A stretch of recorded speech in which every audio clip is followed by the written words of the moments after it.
I will start by asking you I guess the might be the hardest question I ask, which is, you've written a book about Brian Pillman. Why? Well, basically, it was a deal where I've been kind of an obsessive of Pillman for the longest time. I trained to wrestle in 2002 and 2003 myself at the FWA Academy in Portsmouth. And while I was down there, I was obviously trying to, tape, watch, and study and kind of observe different guys. And some of the guys that kind of, stood out to me were typical guys and who people who want to get into wrestling will watch and admire, like Shawn Michaels and Bret Hart and guys of that ilk. But Pillman always stood out to me in kind of a very different way. Some of my earliest memories of wrestling are watching Brian Pillman, and there being just something about him that was intangible that I couldn't really understand at the time that really kind of stood out to me. And I think looking at it now in retrospect, a lot of it was that you can kind of tell, and there are certain guys like this, where that you can almost sense that there's something more to them than what you see on the screen. The old adage is that wrestling takes guys' personalities and you dial a certain element of it up to 11 and kind of make it stand out, whereas Brian was one of the people, especially in like the early 90s in WCW, where I thought you could really sense, and I thought Mick Foley was similar, where if anything, wrestling was kind of taking their natural personalities, which is like a 12 or a 13, and kind of dialing it down to a 6 or a 7, because WCW was a very kind of homogenized environment, and it kind of restricted a lot of people. And I think over time that kind of proved to be true in both cases with Pillman and Foley, where, especially with Brian, just as time went on and he kind of just became more of himself on camera, he just became more and more fascinating. And as time went by, you kind of study somebody, you read about somebody, and there was always just so much more to learn about Pillman. There's just a fascinating component that he has that not a lot of people have, and I think it's the reason why 20 years later, there's still this kind of underground cult phenomenon about Brian Pillman. There's something about him that just stands the test of time. Even though there's been a lot of guys who had that kind of unfortunate early ending to their lives, he's one of the few who really kind of stands out, 20 years later, 2 decades on.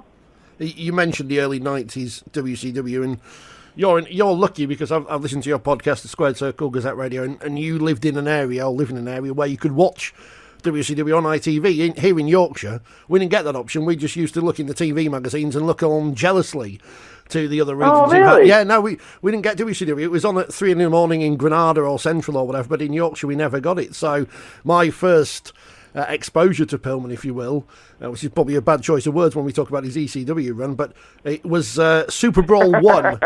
My mum brought me Super Brawl 1 on VHS. She must have got it cheap in a sale somewhere. So my first exposure was watching a tape fist match against Barry Windham. But you're exactly right. It's that unintelligible thing. You can't put your finger on what it is. That X factor, I guess, is the modern phrase.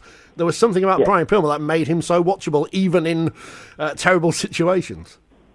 Well, yeah, and you mentioned there that Super Bowl 1 period. That was right in the middle of that period of time when he was supposed to be getting a big push, and this was happening a lot in WCW, where he'd be supposed to be on the docket for something big, and then as time went by, whether it was the whims of a booker, or there was just there was a higher priority. Whatever happened, one thing after another, it always fell through, and that was the sad part. But I think the kind of sign of resilience, and again the talent of Pillman was that he didn't let it get in the way, and he was always trying to find the next thing that would help boost him up. He kind of, even when he got stuck with like the yellow dog shortly after that match you were talking about, it's like he still kind of persevered and kind of found a way to press on and forge ahead. Even when they brought in the light heavyweight division, as soon as that came, it was almost cancelled straight away. And he had great matches in that division, as a great character as he was, of course, and that was more important later in his career. He also had a great body of matches as well. Yeah, his ring work, especially, it's really interesting. It's one of the things that's kind of keen. I was really kind of keen to track in the book was when people kind of really started to figure out that he was going to be something special and was something special, because early on in Stampede, I mean, he was thrown on television about 6 or 7 weeks after he started training. It wasn't long. You get guys now who have been in that kind of perpetual state of training for months and years, sometimes even. And even now, you got a completely different culture where you've got the performance center in the WWE, where you can constantly be honing your craft and constantly be working and evolving in that environment, a training school situation. Pillman was kind of thrown to the wolves pretty early on. And it was kind of cool to talk to different people and it comes out in the book, who kind of looked at him early on and said, you can see the potential in him. And then by the time late 1989 rolls around, and he's starting to get like big chances, like Lex Luger at Halloween Havoc was a big one, and it's like Flair in February 1990, and everybody all of a sudden kind of realizes, you know what, this guy's kind of quietly become quite sensational. And from that point, it's like you would kind of mentally consider him always one of the top in-ring wrestlers in the business. I should say in WCW. In WCW, he was certainly one of the top guys who would be considered for performances. And you look at his pay-per-view track record, and he had so many great matches on pay-per-view. And again, it was always overlooked. It wasn't what they were looking for at the time. It's a sad ending to his story, of course, but it's almost a miracle that he became a professional wrestler and indeed an NFL professional football as well, because he had so many health issues as a child. Yeah, it's only health issues as a child. And the thing, too, is that he always had, and it was sad to kind of, and it's one of the parts of the book that I think it's one of the more accessible issues, and I think it's something that when the WWE did their DVD in 2006, they really kind of played on it, but I don't think they really told the story as well as they could, which again was part of the motivation for why I wanted to write the book about Brian, because as good a job as they did by their own standards, I thought they missed out so much of the story, and so much of that is that even though he was considered a small guy in almost every world he ever went in, he always found a way to try to offset that, to try and offset the fact that he was small and it was something that people could overlook him for. And unfortunately, they often did overlook him. And again, like almost every avenue he went into was an unlikely one. He's a hockey player. First and foremost, he loved hockey. And undersized, playing in adult, grown men's traveling hockey teams. And he's a 15-year-old kid, but he's thriving, and he's like all-city, all-state as a hockey player. He becomes a high school football player and gets given all the worst equipment, but at the same time manages to blaze a trail and gets to the NFL. And that's kind of really one of the things that was fun about the book. It was not just taking something like that at face value is like something you can sum up in a couple of sentences, but there's so much more depth to the story, and that's the fascinating stuff with Brian. It's the fascinating stuff with his story is it's not just small guy finds a way to make it because he's good. It's small guy gets these obstacles thrown in his way, and he navigates them in just the most interesting and unique way. And it really kind of it plays out to this tremendous story that hopefully this book has been able to capture. You've been able to speak to many and various people from all walks of his life, from Kim Wood, from his football career, and obviously his family himself, from the likes of Raven and Jim Cornette, who've worked with him in wrestling, and outside of the business, but inside the business in Mark Madden and Dave Meltzer. What was the biggest thing you learned perhaps about Brian Pillman that you didn't know before you wrote the book? Oh, wow. That's probably going to be the toughest question that you asked me today, I think, because there was just so much. There was so much. I think that's the thing with, and it's kind of what kind of encouraged me to do this whole book in the first place, was that there is a general knowledge, I think, of Brian Pillman's story. But the thing that interested me, and always has done, was that when you kind of scratch beneath the surface, there's always a different layer, and there's always a different detail. And then when you scratch beneath that, there's even more, and then even more. It's like the most layered onion of a story that you could possibly imagine. And I think in terms of what was the biggest thing to learn, like I say, it's difficult, but I think that one of the things that really kind of stood out for me was just how well he was able to kind of read people and read the environments. And again, it's more just kind of understanding Brian's intelligence has been kind of one of the biggest points of learning throughout this entire thing, because when I would talk to people, they would always have a different take on the way Brian was with them. I would talk to Kim Wood, who has all these incredible stories about him in the Bengals, and him trying to make the Bengals, and stories about him fighting people, and stories about him with women. And then I'll talk to like Colin Bauman, who's a Glaswegian who worked for WCW magazine, who was the editor for a number of years. And I would kind of start the conversation by saying something like how I understand that Brian had a very wild personality, and then he would come back and say something like, well, yes, but at the same time, I never saw as much of that as other people did because he was different with me. And then when I was talking to Dave Meltzer, the Wrestling Observer newsletter, one of the things that Dave pointed out was that if he wanted to tell a story about a woman that he's been with or something sensational that's happened, he would call Mark Madden, because that was Mark Madden's personality. But if you wanted to talk about Luther's at 4 o'clock in the morning, he'd call Dave Meltzer. You know, he had different people for different things, and it was almost this kind of sixth sense that he had, an ability to read people and kind of know what appealed to them and know how to be with different people. And you know, one of the kind of the big overriding themes of the book is Brian's ability to navigate certain situations based on his ability to read people. And it's like he could see what appealed to people. He knew how to appeal to them specifically, and he would kind of play on that to kind of advance. And it wasn't necessarily, you know, being manipulative. It was just the sense of, okay, I know that what will speak to this person the best, just from being around them a little bit, will be this. And again, it harkens back to that intelligence, and you hear it a lot, but it really kind of stands out with Brian. I think it really comes through in the book, is just how much of a scholar he was, and between a natural intelligence and just a desire to always learn, you know. And that's something that I think really kind of stands out when you kind of contrast this to the modern day, where there are tons of people who are students of the game, but Brian's almost a student in a different sense, in that he would always try new things. He would always gamble. He would always, you know, if you kind of considered the landscape in the early 90s in WCW, the idea of, I'm going to lobby to bring in Jushin Liger, this guy from Japan, who everybody on the underground knows who he is and knows how good he is, but the general American wrestling business does not know this complete stranger, but I'm going to bring him in and bank my own career on bringing this guy in and working with him, because on the off chance that it will work out for me. You know, it's like he would always take risks, he would always take gambles, and I think one of those, and that kind of, again, it's the thing of his entire career, the amount of research he did to kind of make the loose cannon perfect. I mean, it was a 24-hour-a-day thing for him, that knowledge gathering and kind of that instinctual intelligence. That really kind of stands out in this book. And I guess the loose cannon character, you mentioned intelligence, it's the intelligence to know exactly the situation within the wrestling industry at that point in the mid-90s. It was the perfect time for that kind of character. Yeah, but it really was the perfect character for the perfect time, which is funny because I always you would hear those whispers from fans about how Brian Pillman was so ahead of his time. But at the same time, I always kind of had that kind of niggling thing in my head of what you just said, Richard, which is, I actually think that it was the perfect gimmick for the perfect time. I think he was the master of the time he was in many ways, because if you tried to do that now, you could do it to a degree, and CM Punk pretty much replicated the entire thing in 2011 when he was doing the shoot interviews and the pipe bomb and all that stuff. And it did capture the imagination because, you know, the wrestling audience has changed. You know, that kind of, there's a bit more of a kind of proliferation, I suppose, of people knowing what's going on the inside of the business. But back then, it was right at the cusp of when that started to happen. You know, the internet in '96 wasn't what it is now, but at that time there were certainly pockets of smarter wrestling fans, let's put it that way.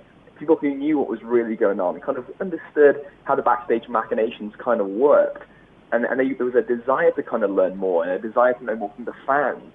And I think that one of the interesting things about that whole loose cannon thing with Pillman is the avenues he went to appeal to that small fan base.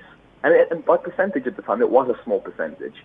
Yeah, but you know, things you would do on AOL, you know, things you would do in ECW, it's all underground. You know, things to appeal to newsletters and hotlines. Like, you know, the famous one obviously is him and Kevin Sullivan with the "I Respect You, Booker Man." But when you think about it, at that time, how many people really knew what a Booker Man was?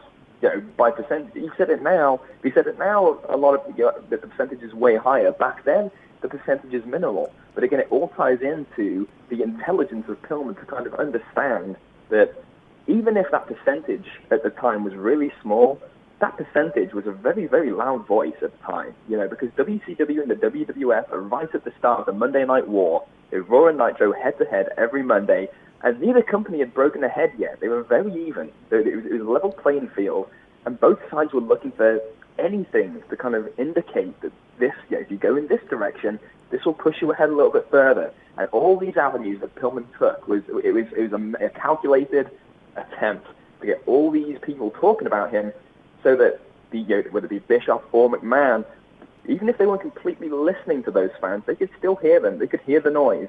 And Pillman was making a lot of noise during that period. And played both sides off against each other to get that contract with WWF at the time as well.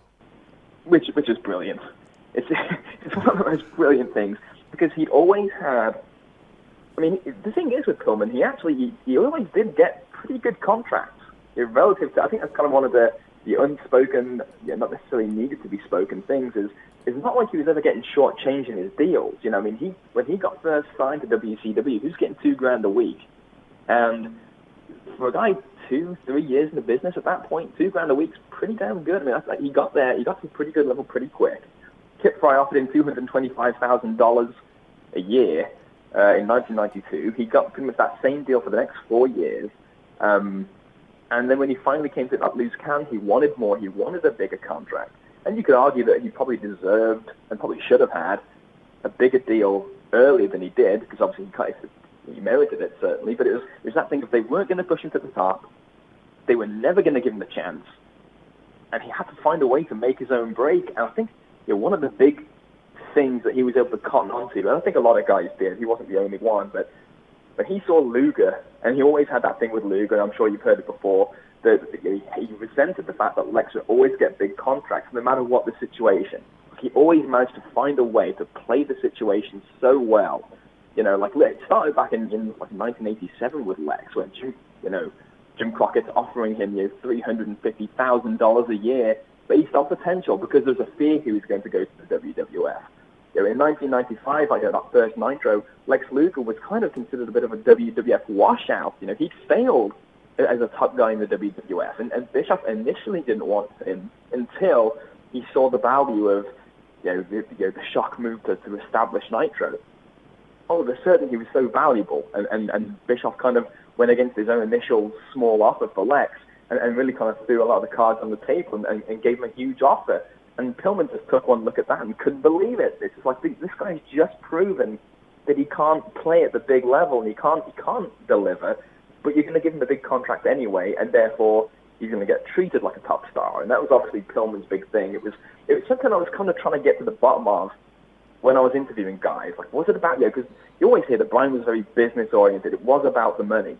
But at the same time, there was a pride about trying to be a main eventer. And, his natural attitude, and he kind of had an alpha male personality anyway. It had to drive him crazy that no matter what happened, he couldn't get the position he wanted or the money he wanted. And he figured out a way where, if this will be the way to get the money I want, which will then translate into me getting the position I want, because with one comes the other. There's so many facets of his in-ring career. There's so much to get involved with. I can't wait to read the book, such as he's running the Four Horsemen, which was a dead duck after the 93 incarnation with Paul Roma, but he and Chris Benoit, dare we say his name, revitalised the Four Horsemen, and then it was killed off by WCW again. But so many things that he was involved with in his career, and of course the loose cannon persona, he had to reinvent himself because of those out-of-the-ring injuries, which meant he couldn't go anymore. Yeah, well, it was one of those things that kind of worked. It kind of played on itself in a strange way, because he was physically banged up anyway before the accident. I mean, he had problems with his back dating back to 1991, and he had a lot of muscle injuries. He tore his tricep in Stampede. He tore his hamstring in the Bengals. There's a lot of injuries that he broke his wrist. There's a lot of stuff that he did that he was feeling it. By 1995, he was feeling it, and he kind of knew. It's one of the things that, again, it came out in the book, and in speaking to Dave Meltzer, Meltzer said to me that he had a conversation with Brian where Brian went to Japan in June of '95 to do the Best of the Super Juniors tournament. It's like an annual tournament where they bring in all these junior heavyweights from around the world. And New Japan had the business relationship with WCW, so they had Pillman go over, they had Alex Wright go over. But also, you got a lot of the guys who were already in New Japan, like Benoit and Malenko and Guerrero. Guys that were actually, would eventually, in a not too distant future, came to WCW. And so what ended up happening was, Pillman's working with these guys, and all of a sudden, he kind of realizes that, what had been his calling card, it was like his fail-safe, like you say, was that he was very good in the ring, and he was considered very good in the ring. He wouldn't really be often given chances to show his personality, and at that point in '95, he hadn't been given a chance to show his personality since the Hollywood Blondes in '93, before they got broke up. So it's been about a year and a half, and he really was, I think it was a bit of a rude awakening for him on that tour, because when that tour was finished, he came back and he called Dave Meltzer, and he basically just said, look, these guys are so good. I mean, I'm sure when you see them, but it's different working with them. When you work with them, you understand how good these guys are, and he knew they were coming in. And at the same time, he was a student of the game, and he saw Rey Mysterio Jr., who was picking up steam, and he just thought, I can't be flying Brian as soon as Rey Mysterio gets picked up, and Rey will get picked up. He knew it before most that Rey was going to be big in America, and he just thought, I'm going to be made obsolete. My one calling card is going to be made obsolete. So what I'm going to have to do is I'm going to have to become a character. I'm going to have to do something that's different. So I'm not just known for being a good wrestler. And of course, he plays on that loose cannon thing, and as we go into in the book, he goes so deep into the loose cannon character that he basically becomes the loose cannon character in real life and starts making these decisions and starts doing these really impulsive things that are really kind of, they kind of counter what the original idea of the gimmick was, which was to work the world and pretend to be something that he really wasn't, just to get people talking. Well, as time went by, he was living it so much, it's one of those things, and it's kind of like one of the tragic tales of and you hear about that a lot with actors.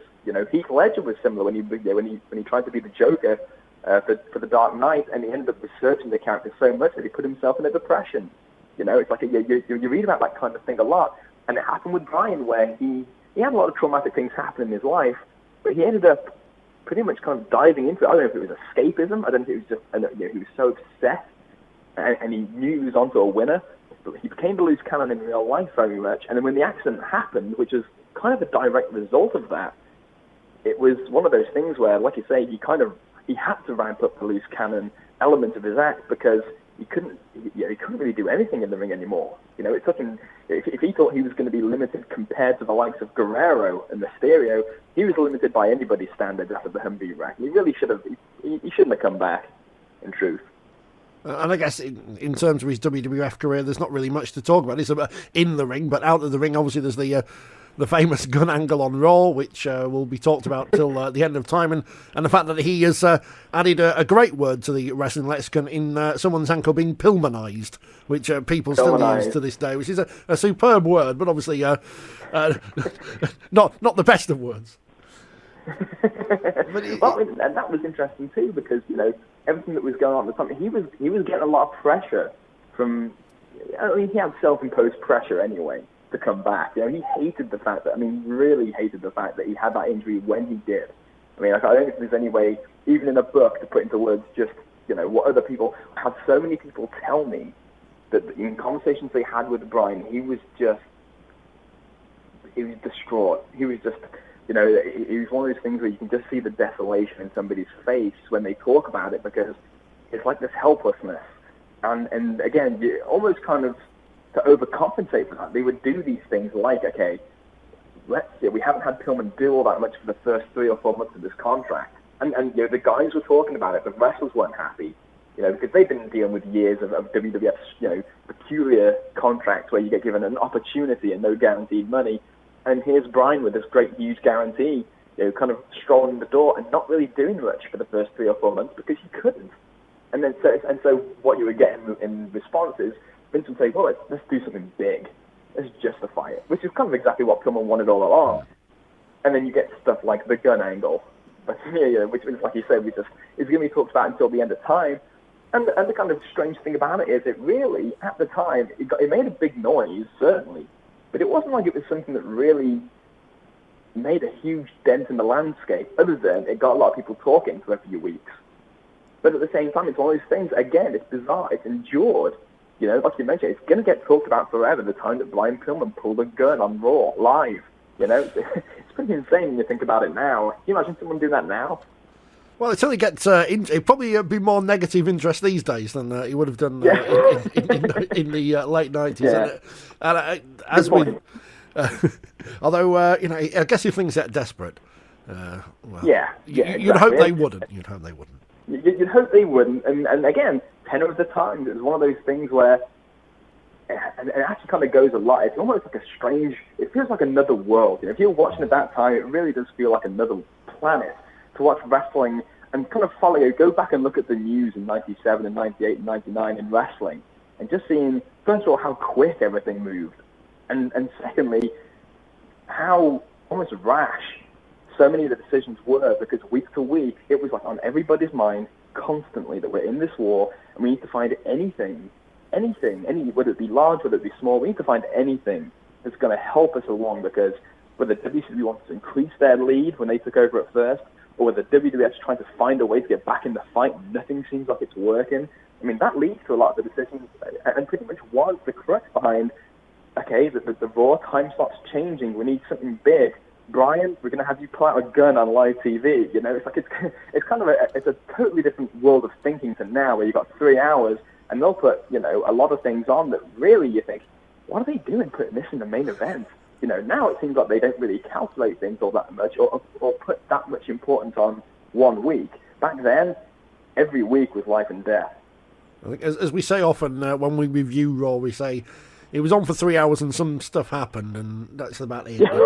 It just seems to. I watch it on fast forward most weeks, just waiting for something to appear, or I've already listened to a review or whatever. But you mentioned chasing ratings, and I guess sadly his death turns into that. Obviously, found dead in his hotel room on the 5th of October in 1997, but the day after on Raw and in subsequent weeks, I think of all the things we can blame WWF Vince McMahon for that they've done over however many years, the interview with his wife Melanie the day after and in subsequent weeks, it must be up there with one of the worst things they've done. Yeah, I think you've probably summed that up better than most could. I think there's a lot to that too. That's a very strange deal, because when you get the book, I'd love to know what you think, Richard, just about that last few months of his life, because when that whole thing happened with Melanie, and I hate that too, and you know, you look at it and it's like the way they zoom in on the face, and you have Vince McMahon asking, have you had any chance to think about what you, now as a single parent, are going to do to provide for your 5 children? And it's just like, what do you want out of this? Like, and the way they built it up, the whole show, you know, it's like, coming up next, or coming up later, you know, we're going to be talking to the widow. And it's just like, it's so chilling, and it's so vile. And then you kind of learn, again, you kind of peel beneath the surface, and you realize that, you know, Melanie and Brian, they were not getting along at the end at all. I mean, for the last few months, I mean, they were going through a very, very, very trying divorce, and there were a lot of things happening on both sides, not just Melanie's front, not just Brian's front, where it was volatile, and it wasn't good, and it was a situation where people who I spoke to who knew said that something bad was going to happen there between those two. You know, one way or the other, it wasn't going to end well. And so I think, that's one of the things where you always I always looked at that whole thing with Melanie the day after on Raw as, how can Vince be so manipulative to do something like that? How can he be so cold-hearted? And I agree, and it is. It is, no matter how you look at it. It's the sleaziest thing. And then, again, you peel beneath the surface, and it's almost like, it almost makes it feel even more kind of hollow, I guess. I don't know. It's just, you look at it, you see it for what it is. It's deplorable no matter what angle you look at it. And the fact that they even, I can't even comprehend them doing it. Again, you look at the tenor of the times and you look at the modern day, it speaks to how desperate they were that they would do something like that. Whether it be Damage Control, because it was obviously one of the first major deaths on their roster of a major star. They'd had other people die. Rick McGraw had died when he was under contract. But this is the first one where it was like, here's a guy who's a current star, and he's just died. He's being featured heavily, and he's died, and we think it's drugs, but we don't know yet. At that point, they didn't know. They didn't know what the cause of death was at the time. They assumed overdose because they'd had all the stories, and they knew what was going on with Brian. They knew he was having problems. And then, but like I said, it's Damage Control. And Bruce Pritchard had mentioned something on his podcast about how, for anybody who second guesses the fact we did that, you know, F you. And it's like, you know what? No, sorry. 20 years later, it still comes off as callous and sleazy and cheap and desperate as it did back then. If anything, more so, because as you learn, and as you're reading the book, everybody in that, there were no innocent parties in this thing. It all comes off terrible. It's just disgusting. I guess the worst thing is that they had time to plan, whereas with Owen Hart's death, they didn't have time. It was just a spur-of-the-moment decision, and whether you think it's right or wrong, at least you can have that as an excuse for that, I guess, in a sense. Yeah, you're right. That's one of those things, because when Owen died, you hear all that, the show, they carried on the show. Should they have carried on the show? And it's like, I always think, and I wrote this in a book about this situation, which is that in the aftermath of someone's death, especially when it's a shock death, like an Owen, like no one can stop something you can predict, And to a degree, even though Brian was, everyone knew that Brian was in rough shape, and some people were saying, we need to be really careful about Brian. It wasn't like anybody expected it, you know what I mean? But with Owen, because it was on the fly, it's like, I can't say, like I said, I wrote in the book, anything when it's a shock death, in the first 24 hours afterwards, I always kind of give a bit of a benefit of the doubt, because I'm not in that situation. I'm not the one who has to make the decision. And when something like that that's so surreal, we've all had those moments in our life, whether it be a loved one dying or someone breaking bad news or something like that, where it just completely throws you for a loop, and all of a sudden the world just feels completely different. You know what I mean? It's like it really kind of shakes you up. It's like in that kind of erratic moment of your brain trying to process the news, maybe you don't make the best decisions. Maybe you don't make the best calls. Letting the show go on with Owen, probably not the best call. But again, it's made under duress. So you always I think there's a bit of a benefit of the doubt. But this is 24 hours later, and again, 24 hours is not the longest time to get over something. But from Vince's perspective, the idea of this shocking thing's happened. How do we deal with it? Let's call up the widow and put her on television so I can ask her how she's going to provide for her kids.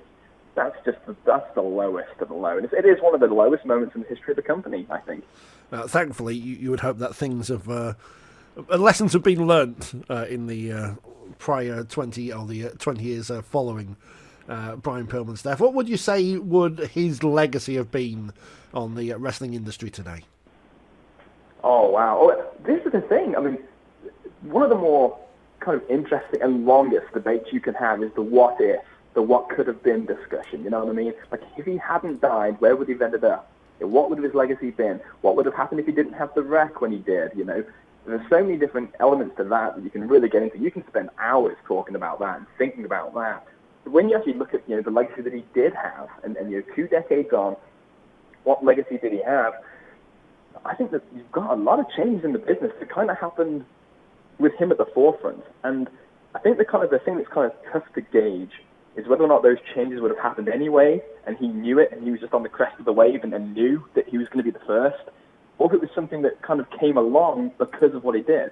Because consider that before Brian did that whole thing in WCW with the loose cannon and the Booker Man tying into reality, it wasn't like playing into the reality of wrestling was something that either WCW or the WWF did.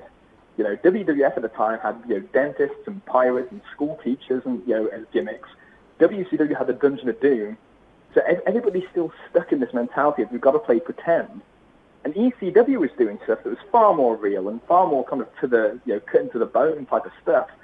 But neither WCW or the WWF were really kind of taking it and appropriating it for themselves yet. And Brian was the first to really kind of bring a bit of reality into wrestling, especially for the first time in a while anyway.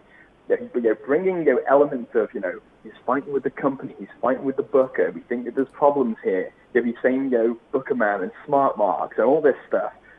And it was kind of like you say, a knock-on effect. I'm not sure, maybe, but as a result of this, and because of the amount of noise that it made and the amount of attention it attracted, when they first brought in the NWO, there are so many elements of real life, and kind of mentioning where you come from and the names involved, that I'm not sure that they would have necessarily done if it wasn't for the fact that they'd done it first with Pillman. The whole Montreal screw job and the reaction to that, where Vince just decides he's going to put on the air that this thing happened, the time-honored traditions, and he didn't want to lose and stuff like that, and becoming Mr. McMahon. I mean, these big angles that happened, they had roots in the fact that they dealt with reality, and that was something that Brian introduced to the big two. Like I said, ECW were doing it, but it was about it getting into WCW and kind of people feeling that if you did it on a main stage, it could work, and it can translate. Now, of course, there were about 1,000 attempts with other things that didn't work nearly as well.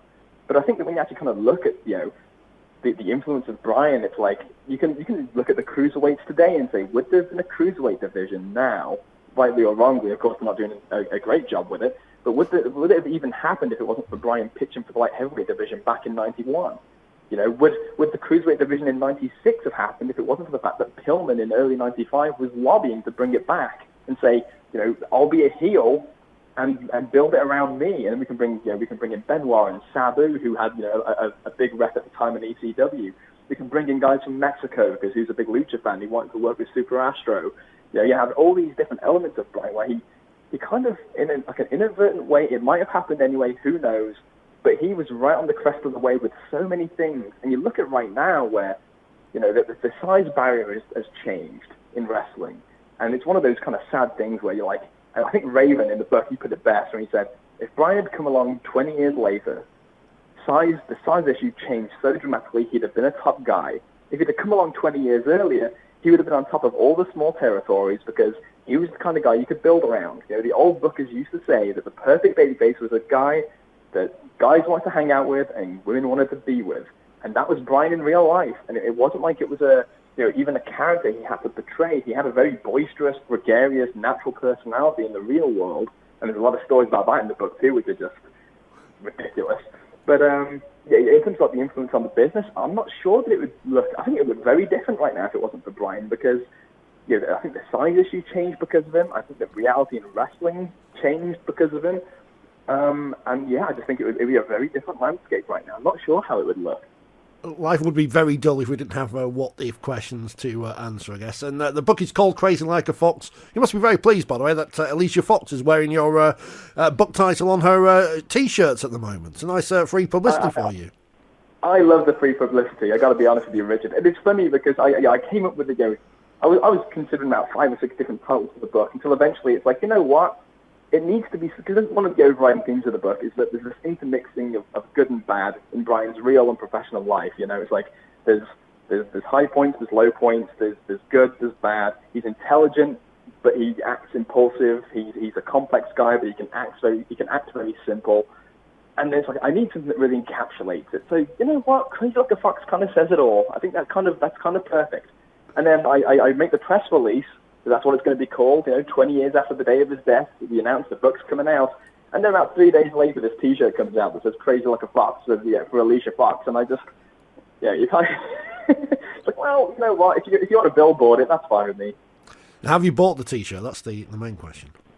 I haven't. I got to be honest, I haven't. Maybe someone can send it to me for Christmas, and I'll be over the moon. But until that day, I think I'll stick with the copies of the book. Excellent, Liam. I'm really looking forward to reading it when it arrives in my letterbox. Crazy Like a Fox, a definitive chronicle of Brian Pillman 20 years later by Liam O'Rourke. It's available on Amazon and all the usual places, I'm guessing. Yeah, absolutely. Amazon's the place to go. They've got obviously it's Black Friday weekend, so if you're in America, since they've got a better deal than we get here in the UK for some reason, we don't get any discounts in the UK, so that kind of sucks. But yeah, Amazon.co.uk is the place to be, and hey, let me know what you think of it, Richard. Excellent, we'll do, and we can find you on Twitter and also your own podcast as well, Squared Circle Gazette Radio. Yep, squaredcirclegazette.com, and my Twitter is @LiamO'Rourke86. If you want to follow me on there, by all means.